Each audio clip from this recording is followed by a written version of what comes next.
उस कर्म का तरीका बताओ जिससे कर्म करो और बंधन भी ना हो।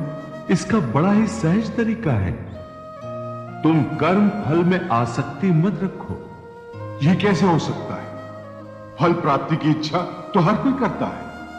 परंतु क्या इच्छा करने से मनुष्य को फल की प्राप्ति होती है? नहीं अर्जुन, क्योंकि फल तो प्रारब्ध के हाथ में है।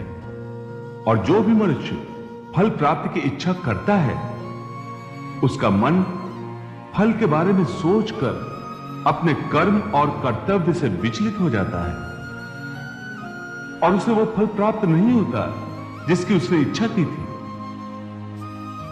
पार्थ, मनुष्य केवल कर्म कर सकता है, फल कदापि मनुष्य के अधीन नहीं है। केशव, यदि फल की प्राप्ति मनुष्य या उसके कर्म के अधीन नहीं है तो कर्म ही क्यों करे? हे केशव, तुम्हारे कहे अनुसार यदि फल प्रारब्ध ने अपनी मर्जी से देना है तो फिर प्राणी को कर्म करने की आवश्यकता ही क्या है? कर्म करने की आवश्यकता क्या है, यह जानने से पहले यह तो जान लो कि प्रारब्ध क्या है, प्रारब्ध कैसे बनती है।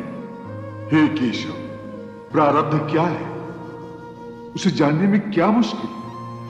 ये तो सीधी सी बात है कि जो भगवान की इच्छा है वही मनुष्य का प्रारब्ध होती है। नहीं अर्जुन, नहीं, यह धारणा सत्य नहीं है। क्यों सत्य नहीं है? क्योंकि मैं किसी के प्रारब्ध नहीं बनाता, ना मैं किसी प्राणी के कर्म अथवा कर्म फल के हिसाब में दखल देता हूं। इसलिए प्राणी की प्रारब्ध बनाने में मेरा कोई हाथ नहीं होता। फिर कौन बनाता है प्राणियों का प्रारब्ध? प्राणियों के अपने कर्म। अर्थात ये कि प्राणी जैसे कर्म करेगा उसका वैसे ही फल पाएगा। अच्छे कर्म करेगा तो अच्छा फल मिलेगा और बुरे कर्म करेगा तो बुरा फल पाएगा। यही जो प्राणी के अच्छे बुरे कर्मों के अच्छे बुरे फल का हिसाब है, इसी को प्रारब्ध कहते हैं। अपने पुण्य कर्मों के फलस्वरूप सुख और अपने पाप कर्मों के फलस्वरूप दुख प्राणी इसी जन्म में या अपने अगले जन्म में भोगना ही पड़ता है, वो टल नहीं सकता। इसलिए अकर्मण्य हुए बिना निरंतर अपने धर्म के अनुसार कर्म करते जाओ और मन में यह पक्का विश्वास रखो कि जिस नियत के साथ तुम कर्म करोगे उसी नियत के अनुसार तुम्हें फल अवश्य मिलेगा। कर्म का यह अटल विधान है, इसमें कभी किसी के साथ अन्याय नहीं हो सकता। हे अर्जुन, प्राणी का कोई भी कर्म नष्ट नहीं होता। मनुष्य को अपने हर कर्म का फल अवश्य मिलता है। इस तरह प्राणी के कर्मों के अनुसार उन कर्मों का फल हर मनुष्य के प्रारब्ध में लिख दिया जाता है। इसी कारण हर जन्म में मनुष्य अपने ही कर्मों के बंधनों में बंध जाता है। इसी कर्म के बंधन में बंध जाने के कारण मनुष्य आवागमन अर्थात जन्म जन्मांतर के चक्रव्यूह में फंसा रहता है और उसे मोक्ष प्राप्त नहीं हो पाता। कर्म के बंधन से आवागमन या जन्म जन्मांतर का क्या संबंध है?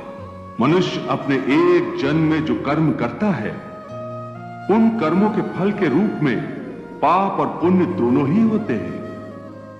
कभी पाप अधिक होते हैं तो कभी पुण्य। दोनों का दुख सुख भोगते हुए मनुष्य अपने नए जीवन में जो कर्म करता है उनका हिसाब पाप पुण्य के खाते में नए सिरे से लिख दिया जाता है।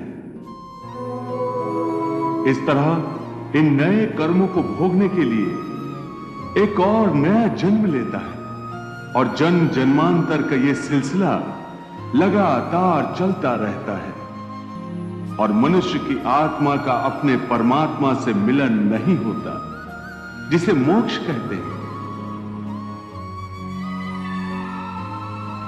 हे कृष्ण, इसका अर्थ तो यह हुआ कि मोक्ष प्राप्त करने के लिए मनुष्य को पाप और पुण्य से बचने के लिए कोई कर्म ही नहीं करना चाहिए।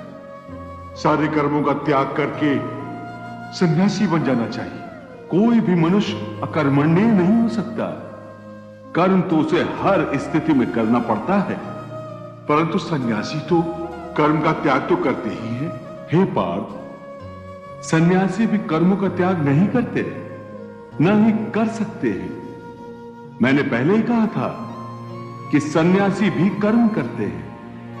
खाना पीना, उठना बैठना, तपस्या करना, साधना करना, ये सब भी तो कर्म ही है। कर्म से कोई कैसे मुक्त हो सकता है?